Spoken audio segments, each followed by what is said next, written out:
There were some, I'm sorry, there were some questions on how a while loop works, and so I'm gonna go through this video showing you how the while loop goes.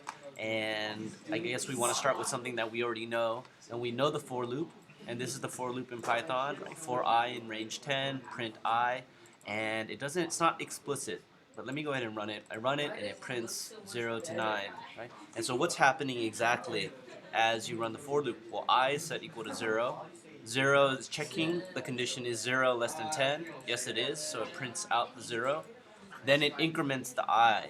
Right? So I goes from 0 to 1, and it checks the condition is 1 less than 10. Yes, it is, so it prints out the 1. Increments the I to 2. Is 2 less than 10? Yes, prints out the 2. And it continues until it gets to 9. And when 9 is less than 10, it prints out the 9 and increments 9 to 10. Is 10 less than 10? No, it's not. So it breaks out and it continues executing instruction. So that's the for loop in Python. And the for loop in most other languages like Java, JavaScript, C++, C, all these other Pascal, all these other languages is done this way, right? So it looks like this, and it's more explicit. And I just want you to know that this is exactly what's going on, right? You're creating a temporary variable called I, and you're setting it equal to 0. You're checking this condition, is 0 less than 10? Yes, it is. If that's true, you go inside the brackets and you execute whatever code you have inside of here, which is print I. Right? Then when you get to the end of the for loop, it comes here and it increments I, right? So it adds 1 to I is equal to 1, and it checks this condition again. Is 1 less than 10? Yes, it is. Prints out the 1.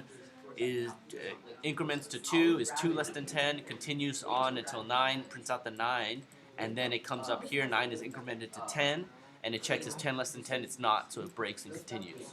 So these are like the same loop in different languages, and I think in the other languages it's more explicit on exactly what's happening. So just to understand, that's exactly what's happening. Now we're talking about while loops, right? And while loops are the exact same thing as for loops, they're just structured differently. So let's go ahead and take a look at this one here.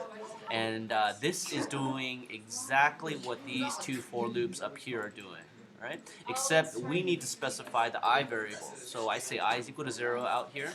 And then I say while I is less than 10, this is the condition that's being checked. And 0 is less than 10, that's true, so it prints out the 0. Increments the I variable to 1.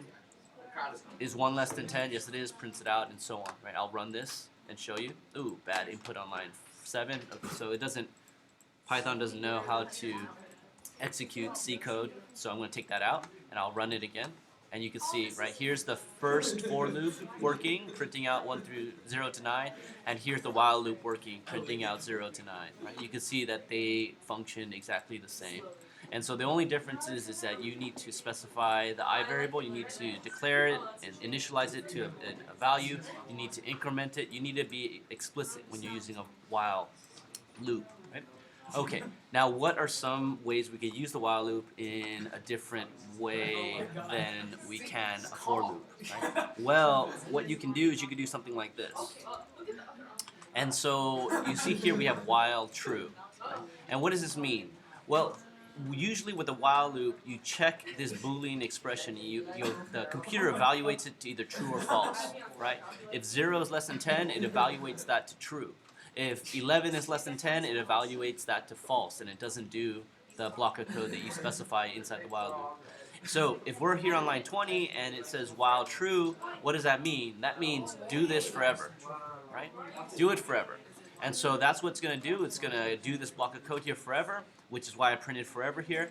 But I said if I is equal to 20, then break, right? And that's going to break out of a loop, right? Not break out of the function, not break out of the program, not do anything like that. It's going to break out of the loop that it is contained in, right? And so here I'm going to initialize I to be equal to, well, I is equal to 10 when it, so this while loop is going to get I up to 10 before it breaks out. And then it's going to enter this while loop, which is going to increment the I variable up to 20. And once it hits 20, this condition is going to be true, and it's going to break out of the while loop. So let me run that. And so you can see here, right, we print out forever 10 times, right? Because I was left at 10 on the last while loop, and it increments up to 20 before catching in this if statement and breaking out of this while loop. If I took this condition out of this while loop, it would print forever here, forever, right? And it would break, and I'd have to close the browser. All right, so that's one way that you can use a while loop to continue a block of code forever until a certain condition is met. All right, and so what about a way that we could use it in our game, right? Our guessing game. Well, look at what's happening here. And so here on line 26, I create this answer variable and set it equal to the letter y, lowercase. And the condition I have here is while answer is equal to capital Y or answer is equal to lowercase y.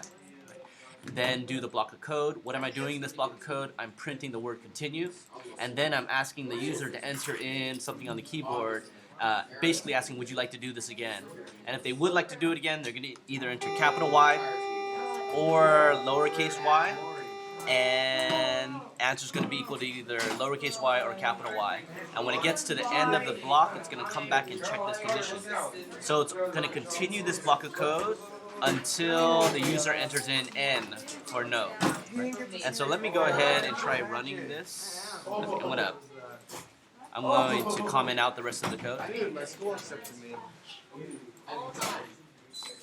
Is this working? Okay, hold on. So here we go. So I commented out everything else except for this while loop here. And so I'm running it, and it says continue because that's what I print here, continue. And I'm going to type in Y for yes. Guys, if you could quietly leave, that'd be good. So I'm going to type in Y for yes, and I hit enter, and you can see there that it prints out continue again, right? I hit Y for S again, and it's going to print out continue. If I hit anything else, like an N or a 1 or a 2, I'm going to hit N for no. It's going to break, I believe, right? So it does, it breaks. All right, good. So that's a way that you can get your guessing game to continue until the player doesn't want to play anymore, right? So instead of printing continue here, if I had the entire guessing game going and the user's guessing, wins, and the computer guesses, wins or whatever, and then it evaluates to the user losing because it guessed too many times. At the end of that, I have, would you like to do this again? And they type in yes. Well, then it'll come back into the while loop and it will play the game again. Right? Or if they type in no, it will break. So this is a way you can get the program to continue the game forever until the user doesn't want to play anymore. Okay. So let me go ahead and drop down here. Oh, and this is here is just exemplification. Oh, well, here's another way that you can use your while loop, actually. So here it's saying the condition here is while guess is not equal to the random number, right? And so if you look here, we have random numbers equal to random number between 1 and 10, and this is the computer generating a random number, right? So let's say this random number evaluates to 3, and we're going to make this guess equal to 0, right? This is me initializing the guess to a starting number, right? Just to get the while loop going. And so 0 is not equal to 3, that's true. And so it's going to start the game. And when it starts the game, it's going to say, hey, user, enter in a number between 1 and 10. I'm going to hit 5 and hit enter. That 5 is a string, but so I want to typecast it into an int, right? So guess is going to be equal to the number 5. And I did these prints just because I was having some problems and I was debugging. But it should print wrong, right? Because the number is not equal to, well, 3 is not equal to 5.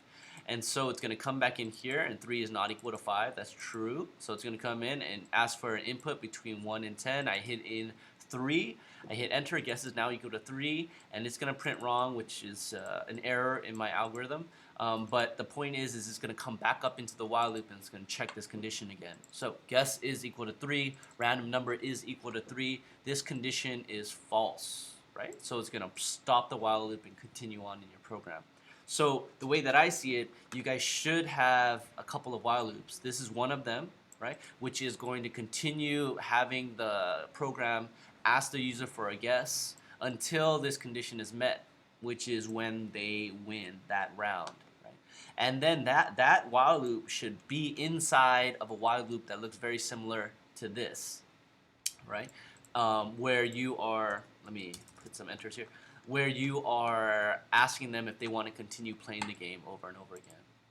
So, yeah, that's all I need to say about while loops at the moment. If you have any more questions, let me know, and I'll be happy to break it down further.